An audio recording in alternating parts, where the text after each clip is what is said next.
প্ৰিয় বন্ধু বান্ধৱীসকল, আপোনালোকক আকৌ এবাৰ BS একাডেমীলৈ স্বাগতম জনাইছোঁ। আজি মই আপোনালোকলৈ পৰিৱেশ বিজ্ঞানৰ অতি গুৰুত্বপূৰ্ণ কেইটিমান প্ৰশ্ন উত্তৰ লৈ আহিছোঁ। তেন্তে পলম নকৰি আহকচোন ভিডিঅ'টো আৰম্ভ কৰোঁ।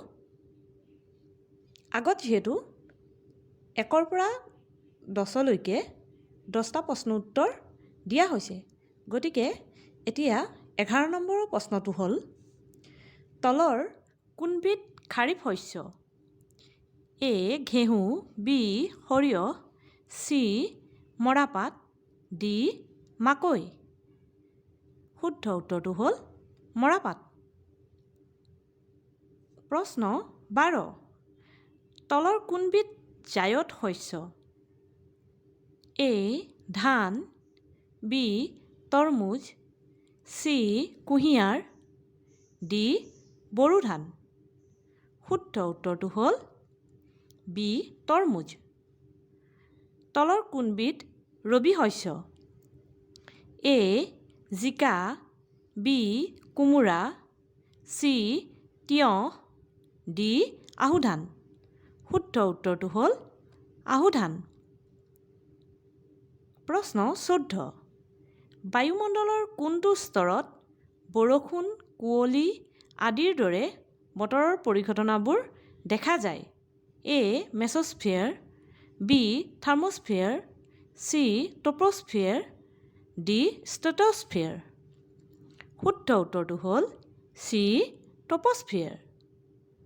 প্ৰশ্ন 15, বায়ুমণ্ডলৰ কোনটো স্তৰত উৰাজাহাজ চলাচল কৰে? A. Stratosphere, B. মেছ'স্ফিয়াৰ, C. ট্ৰপোস্ফিয়াৰ, D. থাৰ্মোস্ফিয়াৰ। শুদ্ধ উত্তৰটো হ'ল A. ষ্ট্ৰেটোস্ফিয়াৰ। প্ৰশ্ন 16, কিমান চনত প্ৰথমে ডিগবৈত খাৰুৱা তেলৰ সন্ধান পায়? A. 1889 চনত, B. 1989 চনত, C. 1879 চনত, D.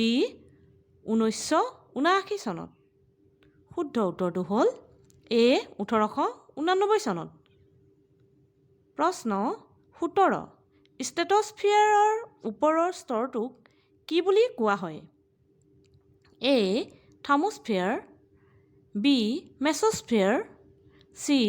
ট্ৰপোস্ফিয়াৰ, D. আয়নস্ফিয়াৰ।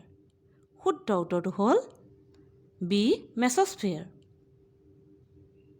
প্ৰশ্ন 18, জোৰেৰে বৈ অহা পানীৰ সোঁতৰ সহায়ত বিদ্যুৎ শক্তি উৎপন্ন কৰা মেচিনক কোৱা হয়?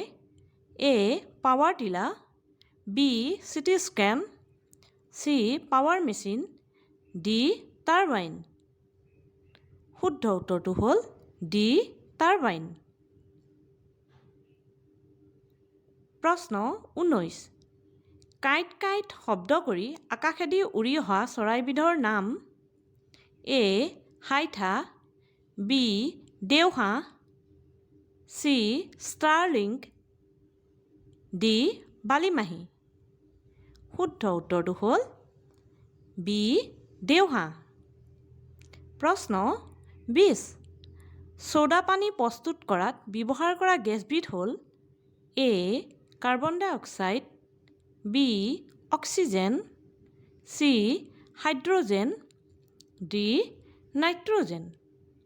শুদ্ধ উত্তৰটো হ'ল কাৰ্বন ডাই অক্সাইড। বন্ধু বান্ধৱীসকল, এই প্ৰশ্নসমূহ মই আচলতে ক্লাছ 3ৰ পৰা 5লৈকে থকা পৰিৱেশ বিজ্ঞানৰ পৰা সংগ্ৰহ কৰিহে আচলতে আগবঢ়াইছোঁ। গতিকে মই ভাবিছোঁ আপোনালোক নিশ্চয় উপকৃত হ'ব। বন্ধু বান্ধৱীসকল, আপোনালোকৰ যদি মোৰ এই ভিডিঅ'টো ভাল লাগিলে তেন্তে ছাবস্ক্ৰাইব কৰিবলৈ নাপাহৰিব। লগতে লাইক কমেণ্টো আশা কৰিলোঁ। ধন্যবাদ।